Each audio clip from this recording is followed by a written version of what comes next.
Okay, in an earlier video I discussed how you could bolster your rushing attack, i.e. when I introduced the two tight end set with a full house backfield. Now we're going to address how we could improve our passing attack, and you improve your passing attack by inserting a third wide receiver into the game. Now, to insert a third wide receiver into the game, you can remove a player from one of three designation codes, i.e. you could remove 07, which is your tight end. Let's kind of look at the 2011 Saints. I could remove 11. I ain't moving Jimmy Graham out, okay? I could move 09, which is my halfback, or I could remove 011, which is my fullback, and bring in a third wide receiver. And of course you have to make all these substitutions and say that you're going to a three wide receiver set before ever putting down your play card, i.e. before ever calling a play. So let's just look here. I have, let me kind of get this organized.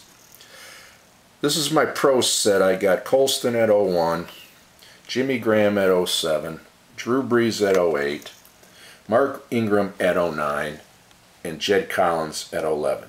This is my pro set personnel. Now, I want to make a substitution.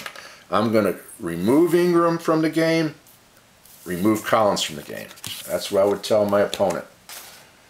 And then I would bring in Sproles at 09 and Lance Moore at 011, and now I'm in a three wide receiver set. And why did I do that? Because if you look at the 09, Sproles is a 4-3 in the pass compared to Ingram being a 3-3. Moore's a 3-3. He replaces Collins, who's a 3-3. So now my passing for a three wide receiver set improves by 1. I'm now a 46-44. That's why I made this change. Now, three wide receiver set's a powerful thing. Let's look at Drew Brees' card. Okay, say I called a pass play and the dice roll was a 35. Instead of reading, the play results 8, instead of reading 8 from the boards, I would raise it by 2 and I would read it as a 6. Alright, let's look at 45. It would be a 10. You'd raise it by 2 lines to an 8. Starting to get how powerful this is now?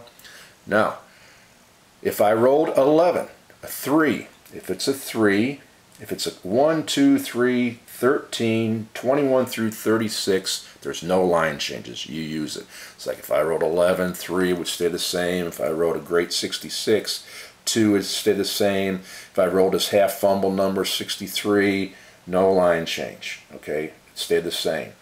Don't include 13 in counting lines. Okay, so you know, if you say for argument's sake, I don't know, does he have a 15 on his card here? Well, let's just say I roll a 46, which is a 14.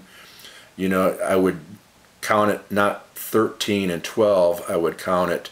I would skip 13. It would be 12 and 11. So if I rolled a 46, I would read it as play result 11.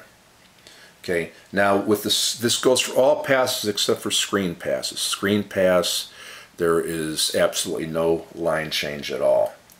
If your line change would take you through 3, let's say for argument's sake, I roll a 44.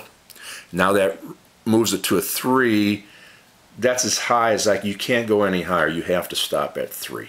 Okay, I can't roll a 66 and go to a 1. Okay, it just has has to stay at a 2. Highest you can go is 3.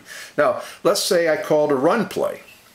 I went to 3 wide receiver set and I called a run play.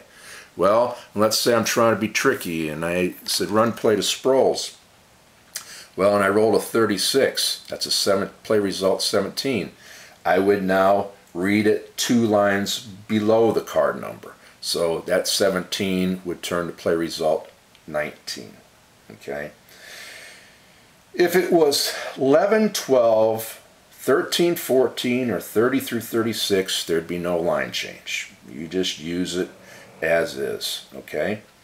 If your line change would take you through 30, i.e. if he had a 29 on his card, and of course you'd stop at 30 instead of going to 31, you'd stop at 30. All right?